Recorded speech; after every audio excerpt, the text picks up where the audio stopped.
What's going on, friends? Hope you are well. Welcome back to the YouTube channel. And in this video, I'm going to show you my top 3 ways to help fix your entire relationship with food so weight loss becomes much easier. Now, before we dive in, let's get clear on why your relationship with food actually matters. When it comes to your relationship with food, it affects everything in your entire life. Because I don't know about you, but I don't believe all the fitness assholes online who say food is just fuel, when that's not the case at all. Maybe for them, food is just fuel, where they don't have date night, or they don't go to their nephew's birthday party, or they don't like to get ice cream after t-ball games, or they don't like to go to family gatherings, or they don't like to get together with their friends on the weekends, or go get drinks, or go have appetizers. Like, maybe for them, food is just fuel. But for the rest of us who are normal people, food is so much more than just fuel. Don't get me wrong, fuel is one of the many functions that food has. Like, yeah, it's how we run our bodies. If you want to lose weight, you have to be in a calorie deficit. We should eat mostly whole foods, yada, yada, yada. But food also is in every single area and aspect of our lives. It's how we socialize. It's how we celebrate. It's how we connect to others. It's how you grow your relationship with other people. It has so many of these other facets. It's in our culture. It's in everything. Like, if you think about almost every social gathering you go to, food is involved. So if you don't have a very good relationship with food, and you like to have a life full of experiences and emotions and do a lot of things, then it's gonna be a nightmare if we don't fix it. But to make it even bigger of a deal, let's say you don't have as many of those things going on, but you're trying to lose weight, but you have a bad relationship with food.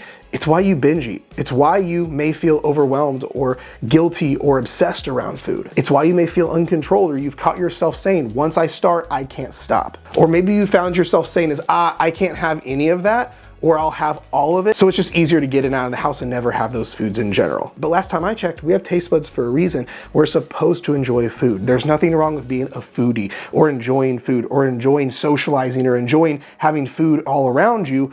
But it makes it even more imperative that we have a great relationship with food. I'll say it right now, if you have a bad relationship with food and are trying to lose weight, you will in almost every single case gain that weight right back because of the bad relationship with food and what causes overeating, binge eating, things like that to happen. But you're in luck. In today's video, I'm gonna show you exactly how to fix all of this with my top 3 ways. So number 1 is we have to start changing our words and verbiage around food. Our words carry meanings to them. So when we use terms like good, bad, guilt, guilt-free, junk, cheat, these kind of things, they change our meanings and emotions and beliefs around certain foods. So take the whole cheat food mentality. We all know cheating is bad. It's ethically wrong. You should not cheat on your spouse. You should not cheat in school and all these kind of things. So if you deviate from your plan and eat a brownie, you're cheating.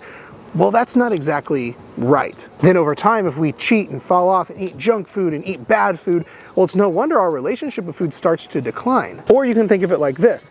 What if instead of calling my wife Shelby, baby, honey, sweetheart, those things, what if I just started using the word bitch instead? Nothing changes. I love her. I treat her the same. Nothing changes. But instead of using words like her name, honey, baby, sweetheart, I just said bitch. So instead of saying, hey honey, what's for dinner tonight, which is a very common thing I may ask, saying, hey bitch, what's for dinner tonight? Well, I promise you that would change the entire dynamic of our relationship. Hey Shelby, will you grab the door for me? My hands are full. To, hey bitch, will you open the door for me? My hands are full. Like, I don't even like saying that for the purposes of this video right now. So if it would alter the relationship with a person, if your significant other started doing that to you, it will affect your relationship with food. Just by using terms good, bad, fat burning, fat storing, junk, cheat, guilty, guilt-free, these kind of things. So from now on, all food is neutral. It's just food. No labels, no hierarchy, no anything.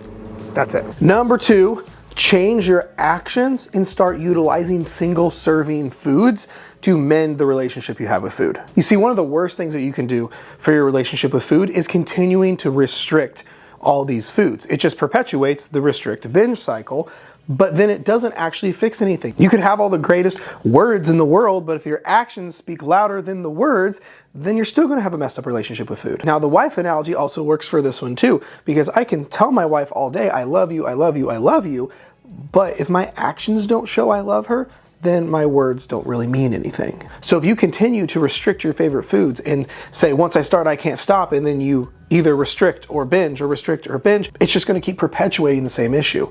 So you should be going out of your way and eating the foods that you struggle with in moderation. Now, there are a lot of ways that you can do this. I teach a thing called the gas station method to my clients and collective members, but you need to start enjoying the foods that you struggle with in moderation, and over time it will help mend the relationship that you have with food. The easiest way to do this is utilize single serving packs. I have clients do this all the time because almost any food that you could have a trouble with, they sell in single servings. Whether it be double packs of Oreos, whether it be mini tiny things of ice cream, whether it be single serving donuts, single pieces of pizza, these kind of things. Because if you live in the land of once I start, I can't stop, this is where these single serving foods really come into handy, where if you can't start on a bag of chips without finishing the whole bag, what if you went and got the little vending machine size bag of chips? Or if you can't have the whole container of Oreos at the house, what if you went and bought the 2 packs of Oreos that they sell? Or if you couldn't not smash a whole pizza, what if you went and bought 1 or 2 slices at the pizza place and brought them home?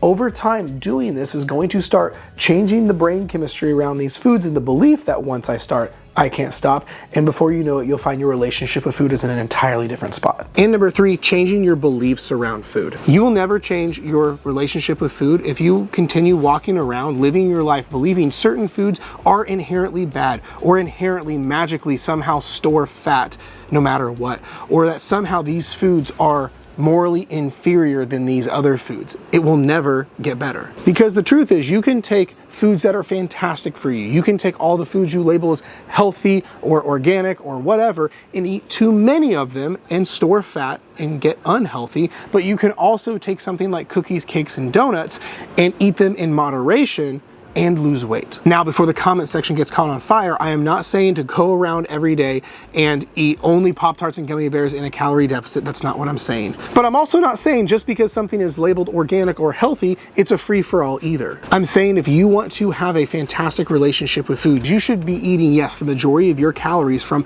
more nutritious, whole, real food sources. But that doesn't mean that everything else that's not that is bad, evil, or should be avoided like the plague. This game of nutrition and your life is nuanced. Your ego wants you to be all or nothing. Your ego wants you to be it's this or that, or it's all of this or none of that. But that doesn't work in practicality with this life that we all live, which means you need to change your beliefs that maybe these foods aren't evil or bad or should be avoided, especially not store fat, because that's not even scientifically accurate. And if you're watching this video, I'm assuming it's because you want to have a fantastic relationship with food, because you want your life to be better and to be able to enjoy not just the results that you're getting, but also your life in the process, which involves food. And that is a wrap for today's video. Thank you so much for tuning in. If this video was helpful, be sure and give it a thumbs up and subscribe to the channel if you have not already. And if you aren't quite sure where to get started as a whole with weight loss and all of this diet stuff, inner game stuff, these kind of things, be sure and go through my fat loss checklist. It's my free course and it's down in the description below, and I will talk to you next time.